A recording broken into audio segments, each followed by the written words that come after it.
This is Optimal Finance Daily, episode 455.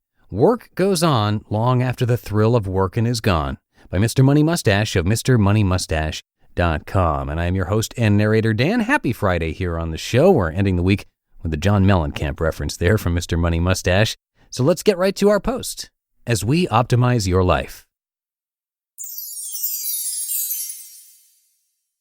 Work Goes On Long After the Thrill of Workin' Is Gone, by Mr. Money Mustache of MrMoneyMustache.com. I almost didn't write this article for you today. It's Sunday night, and the MMM family has had one of those enjoyable and tiring summery weekends. We were out in the sun all day, working in the garden for a while. Then the lady and boy went off to visit friends for a birthday party, while I spent a few hours at the top of a ladder in the blazing heat, doing prep work on my house's siding to get it ready for painting next week. Then we all came inside, and I cooked dinner while I drank a large homebrew, ate a hearty meal, then spent an hour cleaning up the mess that the weekend had generated. By the end of it all, I was ready for an early bedtime. I looked forward to tucking my son in and then rolling into my own bed before it even hit 9 o'clock. But then I was struck by a brief lightning bolt of panic. I thought, tomorrow's Monday. Don't I usually put up a Mr. Money Mustache article every Monday morning? I don't have anything ready, because this weekend has been so much fun. Luckily, the lightning bolt quickly fizzled out and was replaced by a gentle breaking wave of relief. Wait a minute, I don't have to put up an MMM article. Who cares if it's Monday? I don't have a boss I need to answer to. I'm not depending on that blog to pay for the groceries. I'll write or not write, whenever the hell I want. I don't need to follow a schedule. The Mustachians would surely understand, and indeed, they might even respect a retired man taking a Monday off from work just to illustrate one of the many benefits of retirement. Ironically enough, the train of thought flowed so nicely that I ended up getting fired up to write something about it, and so here we are, with something to talk about on Monday after all. This idea of being relieved that work is not mandatory has actually been popping up in daily life for some time now. Back in January, I spent a pleasant day on the rooftop of the foreclosure project house, soaking up some warm sun while I stripped off 80 years worth of worn-out shingles. The next day, I had an average experience heaving sheets of plywood onto the old roof structure and cutting and nailing them into place, while that same sun beat down all day and started to make me feel a bit like an overcooked bagel. By the third day, the fun had worn off completely, and I forced myself through a tedious 7 hours of hauling up packages of waterproof underlayment and shingles, opening them, and monotonously installing them across the hundreds of square feet of new plywood. Measure, cut, set, nail, nail, nail. Measure, cut, set, nail, nail, nail. My hands were black, my jeans were ripped, and my mind longed to do something other than balance on a roof and install roofing materials. Man, I said, I'm sure glad this isn't my real job. Can you imagine doing this every day, week after week, year after year, with no end in sight? In fact, when it boils right down to it, many jobs carry a workplace hazard of losing their thrill. Some are of course better than others. My gas station jobs didn't last longer than 8 months. The convenience store was good for well over a year, and the engineering work kept me entertained for a solid decade. But at some point, for many people, the thrill of working even the most interesting job may come to an end. At that magical and terrifying point in your job, your mind starts to race.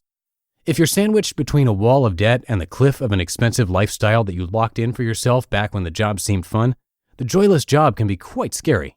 You've got no options, but you need the money, so you have no choice but to continue the dance. If you thought ahead and set yourself up with just a bit more freedom, skills in other areas, friends in other companies or industries, or savings that will get you through a year or more of unemployment, the feeling is somewhat different. Now, the realization that your job sucks can serve as more of just a kick in the butt, motivation to start looking around, stretch your wings, and embark on a challenge of finding new employment, a challenge that will benefit you anyway. The ultimate solution, however, is to be working for the sheer joy of it to begin with.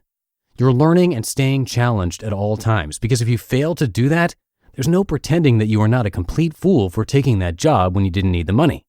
You can afford to set your standards higher, which in turn may actually make you work harder. Would a financially independent person really sit all day in a cubicle and surf mindless websites while answering the odd email and pretending to work? No. She'd either get some really good and meaningful stuff done, or she'd go home and read a book while dipping her feet in the swimming pool. There's no need for in-between fakey pants work when you're working for the joy of work itself. So that's my answer to all the commentators on other websites that say, but I don't need to save for early retirement. I love my job, so I'll never need to quit. I'm glad that you're so confident, because loving your work is a great thing. But do you really want to lock yourself in by maintaining financial dependence on your job? Wouldn't you rather be forced to love your job even more by having the option of the feet in the pool novel reading always looming over your head, keeping you honest with both yourself and your coworkers? It sure works for me. I mean, look at that. The option of not working is what motivated me to work tonight. And ding, here's the article I wanted. The shingle job got finished, and the pain of the repetitive work faded away, and now there's only that finished roof I get to see every time I walk by. I'll surely grow tired of laddering around my own house exterior during next week's paint job as well, but that job will come to an end, and it will be time to think up the next job that needs doing.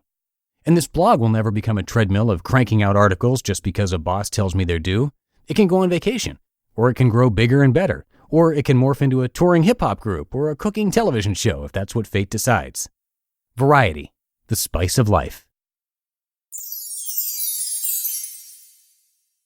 You just listened to the post titled Work Goes On Long After the Thrill of Workin' Is Gone by Mr. Money Mustache of MrMoneyMustache.com. And I'm going to spare you from any promotional content today as we head into the weekend. So that's going to do it for this week's episodes. Thank you as always for being subscribers and regular listeners. You have played a huge part in keeping these podcasts going. So have a great weekend, and I will see you on Monday, where your optimal life awaits.